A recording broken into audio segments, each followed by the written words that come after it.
존경하는 국민 여러분, 우원식 국회의장님과 선배 동료 의원 여러분, 김민석 국무총리님과 국무위원 여러분, 안양만안 출신 더불어민주당 강덕구입니다.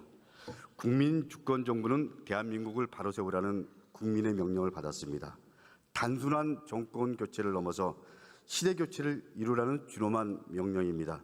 시대 교체는 추상적 구호에 머물렀던 국민주권을 실체로 인정하는 데에서부터 출발해야 합니다. 내란 극복은 가장 평화롭게, 그리고 가장 강렬하게, 그리고 가장 온전하게 국민 주권을 실현한 우리의 역사였습니다. 조금 전 동료 의원의 대정부 질문을 보고 심한 자괴감과 황당함을 느꼈습니다. 분명히 말씀드립니다. 국민주권정부 100일은 윤석열 정권이 파괴한 그리고 망가뜨린 대한민국을 다시 회복하고 그리고 국민의 일상을 복구하는 회복의 100일이었음을 분명히 말씀드립니다. 김민석 총리님 나와주시기 바랍니다.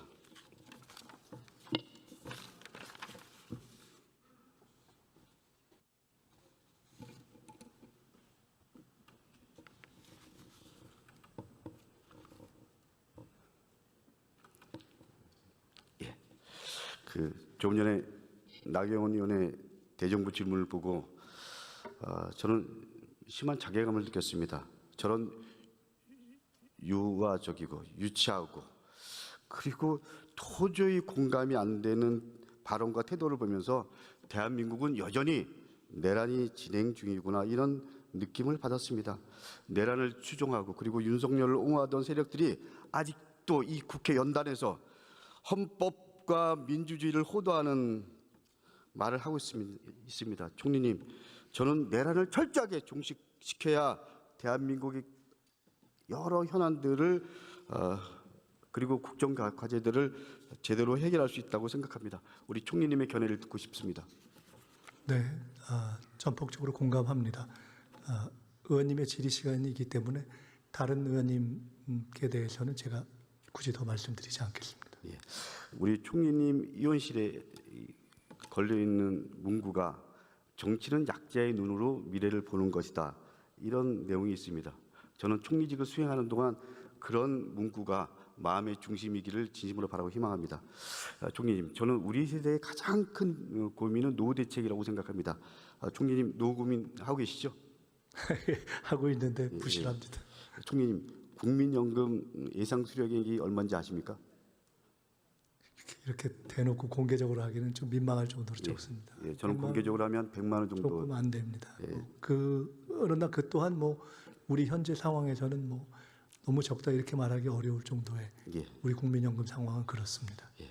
국민들의 노후가 총리님이나 저나 거의 어떻게 보면 더 불안하실 겁니다. 국민들의 노후 어떻게 보십니까? 국민들의 노후? 예.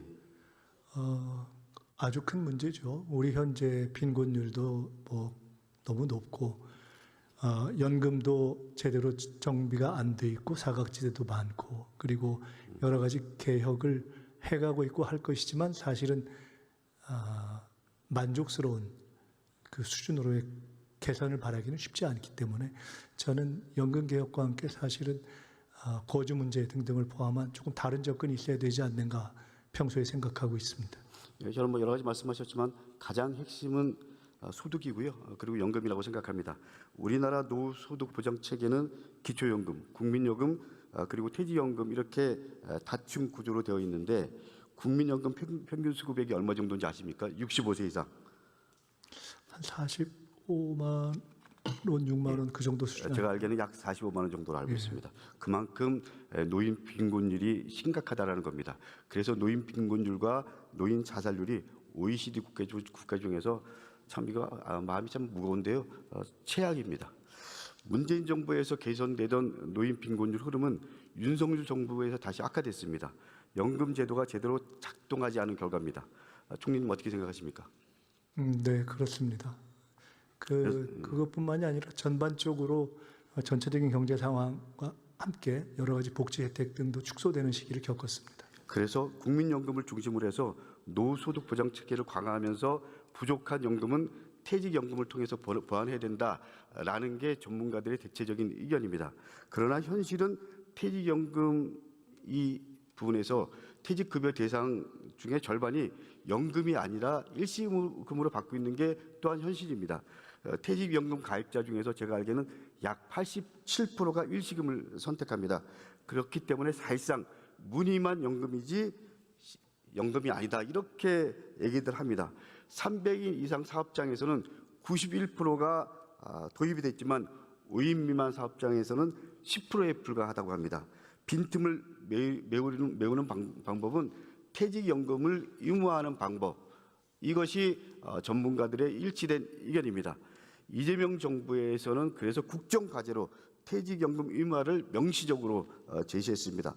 총리님, 퇴직연금 의무화에 대해서 정부의 의지를 분명하게 밝혀주시기 바랍니다. 네, 말씀하신 것처럼 우리가 노후 문제를 해결하기 위해서 반드시 해결해야 될 문제이고 국정과제에 들어있기도 하고 그렇기 때문에 단계적 의무화라는 관점에서 저희들이 하나하나 풀어갈 의지를 확실히 가지고 있다는 말씀을 드립니다. 현재 퇴직연금 제도는 사업장별로 개별 민간에 위탁하는 방식인데요. 국민연금처럼 거대 기금을 조성해서 운영하면 규모의 경제 그리고 장기적이고 안정적인 수익률을 창출할 수 있습니다. 운영 효율도 물론 높아지고요. 그렇기 때문에 기금 조성에 대해서 좀 더 적극적이어야 한다고 생각합니다. 우리 총리님 견해를 밝혀주십시오.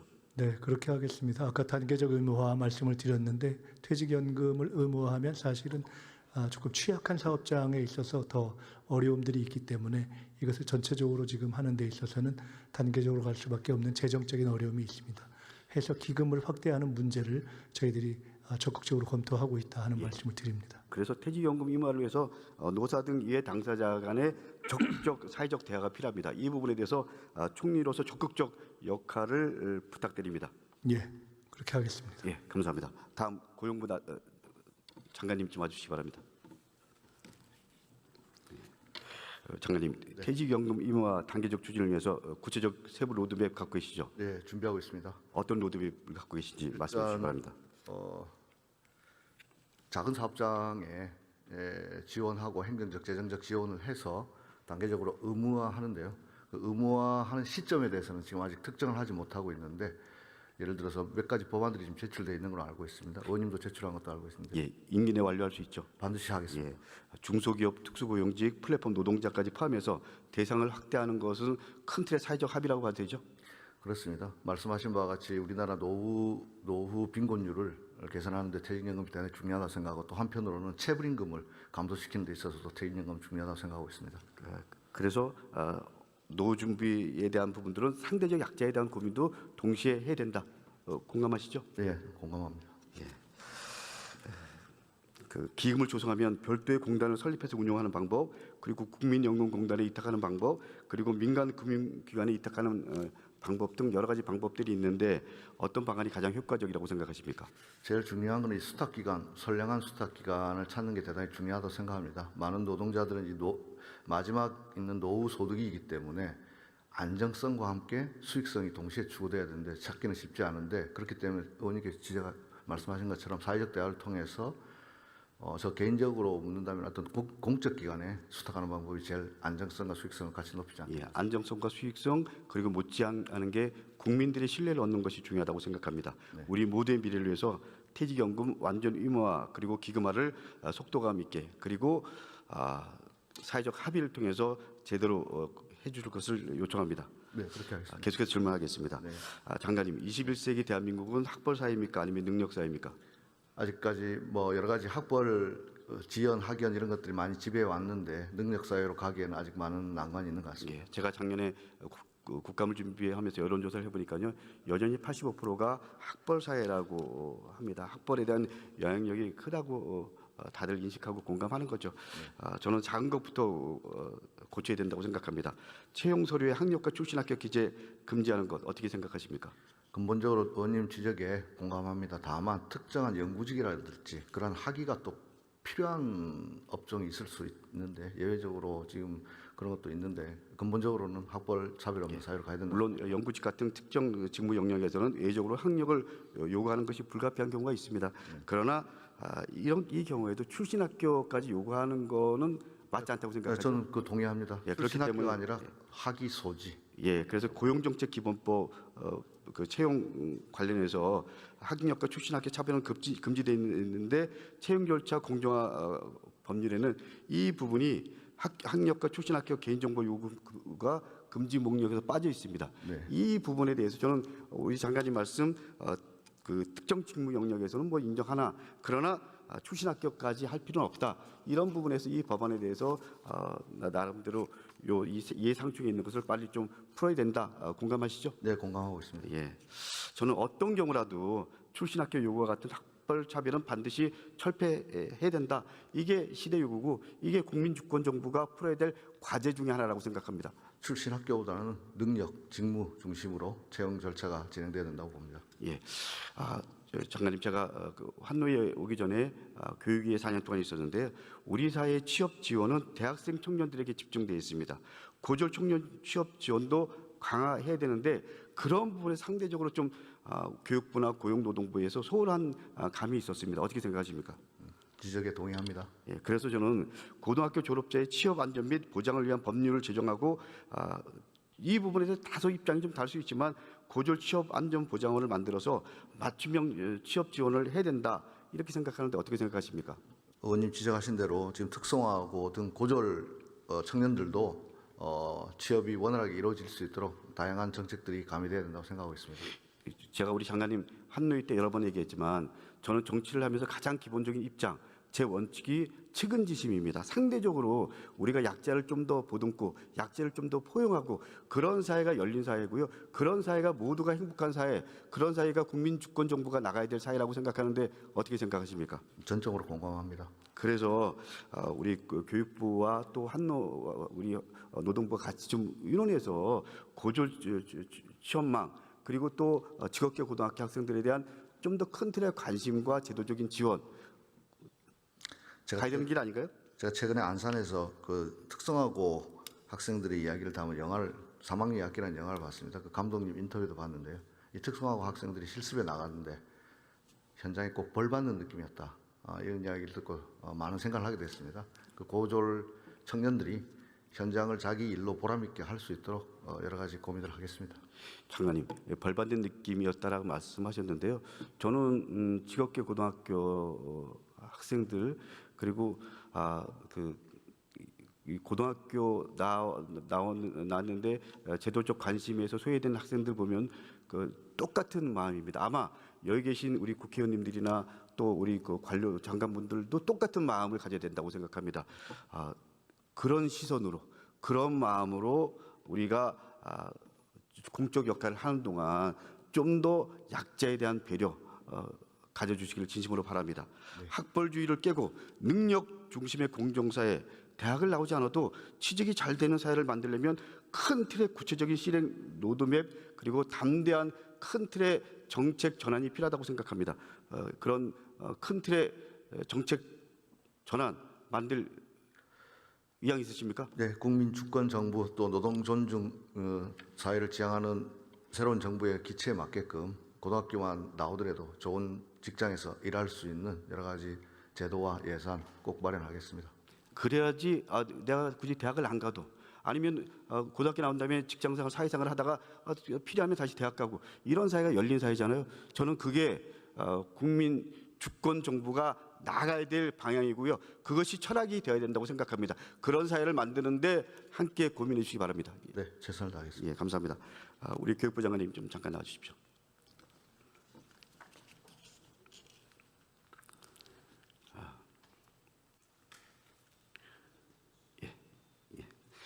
장관님 먼저 취임을 축하드립니다. 저는 적어도 지금 이 시기에 이 상황 속에서 교육부 장관은 최규진 장관이 가장 적임자라고 생각을 한 사람이었습니다.